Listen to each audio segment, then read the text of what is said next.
रामगंज गांव में हड़कंप मचा हुआ था।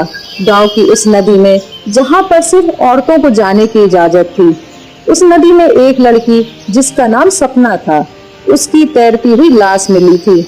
मुखिया रामदीन समेत गांव के कई लोग नदी के पास खड़े थे। सबके चेहरे पर उदासी के साथ साथ एक प्रश्न चिन्ह भी था, और वो प्रश्न था कि सपना ने आत्महत्या की है या उसे मारा गया है। सपना के पिताजी और माँ का तो रो रो कर बुरा हाल था। अरे किसने मार दिया रे मेरी बच्ची को? इसने किसी का क्या बिगाड़ा था जो इसे मार दिया? अरे हिम्मत रखो, मैं तुम लोगों का दर्द समझता हूँ, लेकिन होनी को कौन टाल सकता है? रामदीन ने ये बात कहने में तो कह दी कि होनी को कौन टाल सकता है, लेकिन मुखिया जी की बात गीता, संध्या और रजनी को बिल्कुल समझ नहीं आ रही थी। सपना उन लोगों की पक्की सहेली थी, उसे किसने मार दिया, ये सवाल उन लोगों की जहन में भी था। मुझे तो विश्वास ही नहीं हो रहा है कि सपना हमें हमेशा के लिए छोड़कर चली गई है। मुझे बहुत दुख हो रहा है, उसे ऐसे नहीं जाना चाहिए। अरे वो बहुत साहसी थी, और वैसे भी उसने क्या किया था? सारी गलती तो आनंद की है। संध्या, गीता, क्या हमें गांव वालों को आनंद की सच्चाई बता देनी चाहिए? आनंद गांव के मुखिया जी के बेटे संतोष का दोस्त था, जो कुछ दिन पहले गांव घूमने आया था। 1 महीने पहले की बात है। मुखिया जी का बेटा स्टेशन पर खड़ा शहर से आने वाली ट्रेन का इंतजार कर रहा था। कुछ देर बाद ट्रेन आई और उससे आनंद उतरा। शहर में वो आनंद और दोनों एक साथ ही पढ़ते थे। वहीं पर उन दोनों की दोस्ती हो गई थी। उसने एक बार गांव घूमने की इच्छा जताई तो संतोष उसे गांव घूमने आने का न्योता दे दिया। लो भाई, आ गया तुम्हारे गांव, हमारा स्वागत नहीं करोगे? अरे स्वागत के लिए तो पिछले 2 घंटे से खड़े हैं। ये ट्रेन भी ना हमेशा लेट आती है। आनंद बहुत ही दिलफेक और लालची लड़का था। वो पैसों के लिए किसी भी हद तक जा सकता था। आनंद संतोष के साथ गांव घूमने लगा। फिर वो नदी पर मछलियां पकड़ने चले जाते हैं। 2 घंटे से यहाँ पागलों की तरह बैठे हैं, एक भी मछली हाथ नहीं आई यार। भाई बहुत धैर्य का काम है मछली पकड़ना। मैं सब कुछ कर सकता हूँ, पर धैर्य नहीं यार। वो बातें कर रहे थे, तभी आनंद को कुछ लड़कियों की हंसने की आवाज आई। जब से वो गांव आया था, उसे शहर की तरह ज्यादा लड़कियां दिखी नहीं थी, इसलिए जब उसके कानों में लड़कियों की हंसी की आवाज आई तो उसके कान खड़े हो गए। वो पीछे मुड़कर देखने लगा और उनको देखकर उसका मुंह खुला का खुला रह गया। उत्तरी, इतनी सारी मछलियाँ, वो भी नदी के बाहर। नदी के बाहर मछलियाँ? ये तो क्या कह रहा है? वो मुड़कर देखता है और आनंद को घूरते हुए कहता है, अबे मरवाएगा क्या तू? ऐसे मत घूर लड़कियों को। लड़कियां घूरने के लिए होती हैं, वैसे इतनी सारी लड़कियां कहाँ जा रही हैं? नहाने। संतोष के ऐसा कहते ही आनंद की आंखों में एक शैतानी चमक आ गई और उसने चौंकते हुए पूछा, क्या नहाने? हाँ भाई नहाने, लेकिन तू नहाने के नाम पर इतना चौंक क्यों गया? शहर में लड़कियां नहाती नहीं है क्या?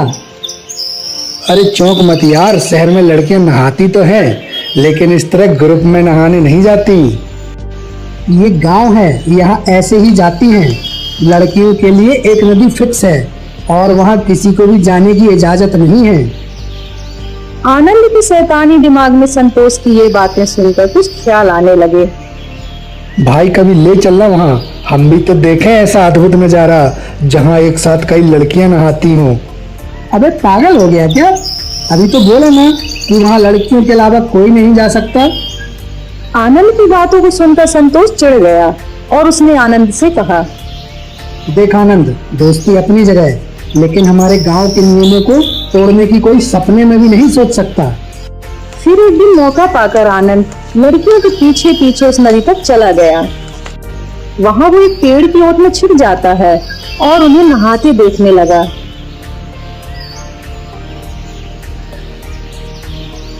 यही नहीं, वो अपने मोबाइल से लड़कियों की नहाते हुए फोटो ले लेता है। एक दिन की बात है, शाम को उसकी नजर सपना पर पड़ी और वो उसका पीछा करने लगा। सुनसान जगह देखकर उसने उसका रास्ता रोक लिया। अरे कहाँ जा रही हो? जरा हम पर भी तो ध्यान दे दो। अरे आप तो संतोष भैया के दोस्त है ना, जो शहर से आए हैं गांव घूमने के लिए। संतोष भैया कहाँ हैं?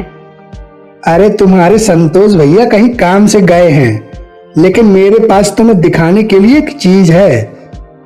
मेरे लायक क्या चीज है? उसके बाद आनंद ने सपना को वो फोटो दिखा दिया।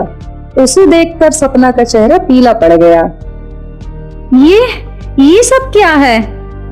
अरे इस फोटो में तो कितनी सुंदर लग रही हो।